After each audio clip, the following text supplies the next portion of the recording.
अरे हमारा रवा के सोना कथी तोरा मिला तोरे काहे खातिर करो ही हमसे घात रे जान सच्चे सच्चे बोले हमसे बात कि तोहरा गे जानू हम नहीं छियो काना बेगे छैन हमारो कुछु परेशानी बुझिले गे जानू हमार मजबूरी चल जो तू अपना पियबा के साथ गे ससुरा में करी है राज गे तू जान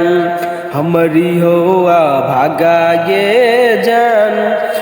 मिलल है न गे तोहरो गे प्यार सोचल रिए हम करब है गे शादी नसीब में नहीं रहे हमरा तोहरा गे मिल